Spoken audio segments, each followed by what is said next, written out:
है कि चुनाव तो पहले भी होते थे, लेकिन इस बार जो चुनाव हुआ है वो कुछ हटके हुआ है। तो सबसे पहला मेरा ध्यान शिक्षा पे, मैंने शिक्षा के लिए बोला कि मैं प्रयास करूँगा कि मतलब जो है गवर्नमेंट कन्या इंटर कॉलेज कम से कम हमारी 20,000 की आबादी है, 8,000 वोटर है इस गाँव में, तो कम से कम गवर्नमेंट इंटर कॉलेज होना चाहिए। नमस्कार, आप देख रहे हैं प्रति समाचार में आपके साथ विष्णु सिसोदिया।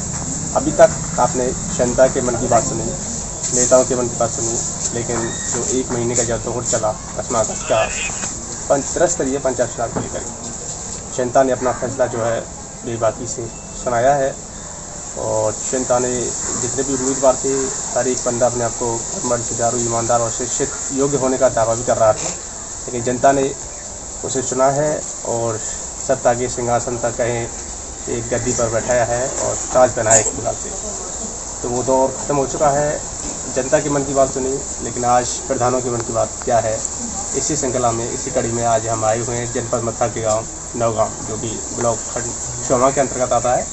तो हमारे साथ बातचीत करने के लिए यहाँ के जो प्रधान प्रतिनिधि जो नवनिर्वाचित चुने हुए हैं, आइए उनसे जानते हैं क्या है उनके मन की बात, जनता ने उन्हें गद्दी पर बैठाया।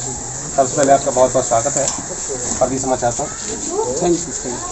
तो बताएं प्रधान जी, सबसे पहले क्या कुछ दौर चला लगभग 1 महीने की? 1 महीने में यही दौर चला कि भाई अपने अपने पक्ष में वोटरों को लोगों ने समझाया और ये प्रयास किया कि भाई मैं सबसे अच्छा हूँ। हर एक बंदा करता है, हर प्रत्याशी ये करता है कि मैं सबसे अच्छा हूँ। वर्तमान प्रधान प्रतिनिधि जी ने भी अपना यही दावा किया कि मैंने 40 साल का कचरा नौगांव का साफ कर दिया है और मैंने विकास कार्य बहुत अधिक किए हैं और जनता मुझे पुनः चुनेगी, ऐसा विश्वास था उनका। लेकिन मैं पिछले 2015 के चुनाव में मेरी पत्नी बीना सिंह चुनाव लड़ी थी और जो हम लोग 200 करीब वोट से चुनाव हार गए थे। मैंने अपने उस हार पे चिंतन किया, मनन किया और ये सोचा कि मुझसे कहाँ भूल हुई, तो मैं इतना नज़दीक जाके हारा। मैंने उन गलतियों को इन 5 साल में सुधारा और मैं 24 घंटे जनता की सेवा में तत्पर रहा और प्रधान न रहते हुए भी मैंने विभिन्न मदों से, जैसे जिला पंचायत है, ब्लॉक प्रमुख है, PWD विभाग है, मंत्री जी आदरणीय लक्ष्मीनारायण जी के सहयोग से प्रयास किए और मैं 1.5 करोड़ रुपए के कार्य विभिन्न पदों से अपनी ग्राम पंचायत में विकास कार्य कराए, प्रधान पद न रहते हुए भी।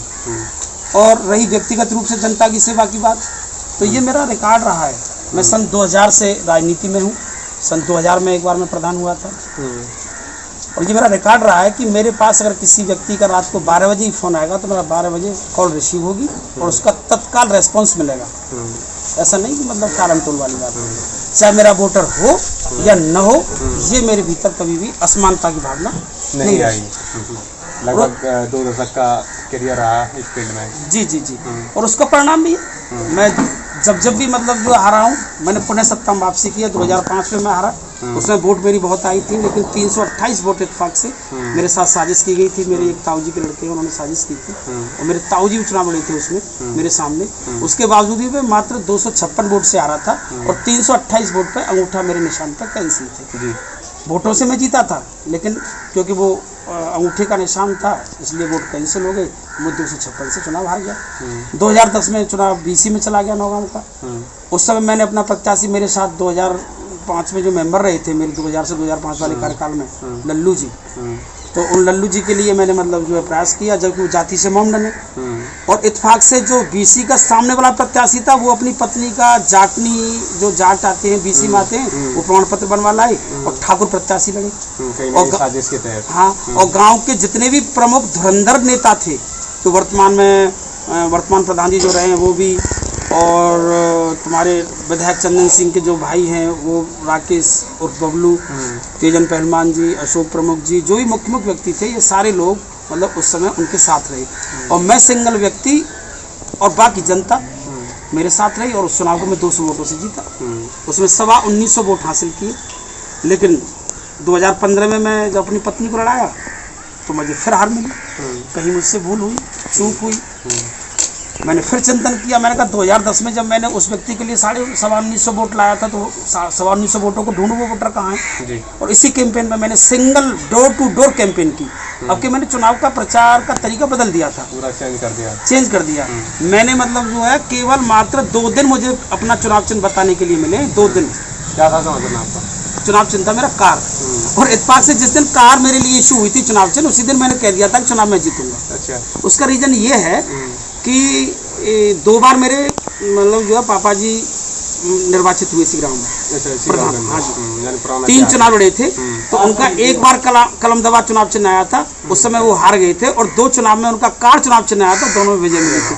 सन 2000 में जब मैं जीता तो मेरा चुनाव चिन्ह कार ही था। अच्छा। 2000 वाले चुनाव में। और फिर अब मतलब जो हाँ, तो मेरे परिवार का मैं समझता हूँ किसी के लिए लकी हो ना हो, लेकिन कार का चुनाव चिन्ह मेरे परिवार के लिए लकी है। और मैंने जिस दिन चुनाव चिन्ह आवंटित हुए थे उसी दिन मैंने कह दिया था कि 100% विजय मेरी होगी, क्योंकि चुनाव चिन्ह मेरा वो आ गया जो हमें चाहिए। ये तो आपने व्यक्तिगत रूप से अपना जो अनुभव जो साझा किया कि क्या कुछ अड़चनें आई, अभी 2 वर्षों का लगभग करियर रहा, ये व्यक्तिगत रूप से आपने बताया किस प्रकार से हो रहा, लेकिन जनता ने जो मुद्दे थे, जो गांव के विकास के मुद्दे थे, जैसा कि आपने बताया कि प्रधान पद न होते हुए लगभग 1.5 करोड़ के विकास कार्य जनता की बीच कराए, यानी इसका सीधा सारांश यही है कि जनता से जुड़े रहिए। लेकिन अभी जो जनता ने अपना स्नेही आशीर्वाद, जो वोट रूपी आशीर्वाद आपको दिया है, एक प्रकार से कहें कि सिंहासन पर बैठा दिया, यानी जनता की इतने लोकप्रिय नेता के रूप में आप चुने गए हैं, तो क्या कुछ जनता की जो आपसे जो उम्मीदें थीं और क्या कुछ ऐसे मुद्दे हैं जो जनता के बीच जाकर के चुनाव से पहले कैंपेन के दौरान जो है लंबी तगड़ी लिस्ट शायद जारी की होगी, और क्या कुछ उम्मीद है जनता की, और आपका क्या है मतलब? देखिए, हमारे गांव का बड़ा दुर्भाग्य रहा है, इस गांव से 2 बार विधायक चुने गए, लेकिन शिक्षा का स्तर बहुत डाउन रहा। Number 1 point notice. शिक्षा पे देखिए, आज भी लड़कियां तरौली पढ़ने जाती हैं। कोई भी गवर्नमेंट का ऐसा इंटर कॉलेज नहीं है जो लड़कियां यहाँ शिक्षा प्राप्त कर सके। एक इंटर कॉलेज है भी, तो वो गांव से थोड़ा दूर है, और वो व्यक्ति प्राइवेट है। और प्राइवेट स्कूलों की दशा आप जानते ही हैं, कोई व्यक्ति मैनेज कर पाता है फीस को, कोई नहीं कर पाता है। तो सबसे पहला मेरा ध्यान शिक्षा पे, मैंने शिक्षा के लिए बोला कि भाई मैं प्रयास करूंगा कि मतलब जो है गवर्नमेंट कन्या इंटर कॉलेज, कम से कम हमारी 20,000 की आबादी है, 8,000 वोटर है इस गांव में, तो कम से कम एक गवर्नमेंट इंटर कॉलेज होना चाहिए। उस पर काम किया। पहली प्राथमिकता। दूसरी प्राथमिकता ये रही कि मतलब जो है गांव की जो पानी निकासी की समस्या है वो बहुत विकराल रूप धारण कर रही है। स्वच्छता के लिए, हाँ, कि थोड़ी बारिश होती है तो मेन अड्डे पर घुटने कीचड़ जमा हो जाती है। उससे मेरा बहुत ध्यान है कि मतलब जो है कि ये गांव में घुसते ही अगर कीचड़ का सामना करना पड़े तो अच्छा नहीं है। गांव को स्वच्छ और एकदम साफ सुथरा मतलब जो है बनाऊँ, और इंडिया का जो बिल्कुल साफ सुथरा मतलब जो है वो स्वच्छता पे विशेष ध्यान दिया जाएगा। और पानी निकासी के लिए मेन अड्डे पे मैं सोच रहा हूँ कि मिनी नाले का निर्माण हो, जो मतलब जो मिनी जैसे नाली होती है तो मिनी नाला जो नगर पंचायतों में बनता है, तो जेसीबी से साफ हो सके वो नाला बन जाए, तो पूरे पानी की समस्या का निकासी का समाधान हो जाएगा। तीसरा मुद्दा मतलब जो पेयजल समस्या, क्योंकि वाटर लेवल जो है लगातार नीचे चलता जा रहा है, और जो ज़्यादातर हैंडपम्प है वो पानी छोड़ चुके हैं, और एक हैंडपम्प लगाने में मतलब 35 से 40 हज़ार रुपये का खर्च आता है, और जिसके दरवाजे पे लग जाता है वो उसी का व्यक्तिगत हो जाता है। अब व्यक्तिगत हो जाता है, पानी नहीं भरने दिया जाता, तो उस पर लोग लड़ाई झगड़े होते हैं। मैं सोच रहा हूँ कि मतलब जो है बड़ी टंकी के अलावा एक छोटी टंकी के निर्माण, जैसे बड़ा गांव में 3 नगला हैं, तीनों नगलाओं पे अलग अलग टंकी रखवा दी जाए, और गांव में भी मतलब जो है ज़्यादा नहीं तो 2 टंकी, एक चल रही है, एक और इधर रखवा के और उसकी सप्लाई दी जाए, और मतलब टंकी वाले नल घर घर पहुँचाए जाए। उस पर जितना खर्च होगा उससे सबको पानी मिल सकेगा। 40 हज़ार के हैंडपम्प से भला होने वाला नहीं है। मेरा इंडिया मार्क का हैंडपम्प पे ज़्यादा जोर नहीं है। वो हैंडपम्प तो मुख्य चौराहे पे 4-6 स्थापित करा दी जाए, होना चाहिए बस। कितनी जनसंख्या आपके गाँव की? 20,000। 20,000, 8,000 वोटर है। अच्छा, 8,000 वोटर, 20,000 की जनसंख्या जी, मैनेज कर पाना बहुत बिल्कुल। आप ये मानिए कि मतलब मैं समझ रहा हूँ 4 ब्लॉक का सबसे बड़ी ग्राम पंचायत है। हाँ, उस हिसाब से सबसे बड़ी ग्राम पंचायत प्रधानपति, बिल्कुल, वो जिम्मेदारी का पद है। हाँ, अभी पेयजल को लेकर के और शिक्षा को लेकर के ये आपने जो और मेन जो है जो काम अभी रास्ते कच्चे रह गए हैं, क्योंकि वर्तमान प्रधान जी ने ज़्यादा ध्यान दिया है, वो उन कार्यों पर बहुत ज़्यादा ध्यान दिया है जिसमें पैसा कम खर्च और बचत ज़्यादा हो। अच्छा, क्या ज़्यादातर उन्होंने काम जो किए, स्कूल की बाउंड्री पहले हुई थी, उन्हीं पर 4-4 रद्दे मतलब जो है रखवा के और पुराना प्लास्टर छुड़ाया, नया करा दिया। रंगाई पुताई बहुत कराई है, लिखाई रंगाई पुताई इस पर बेजा पैसा खर्च किया, केवल दिखावा ज़्यादा है, हकीकत कम है।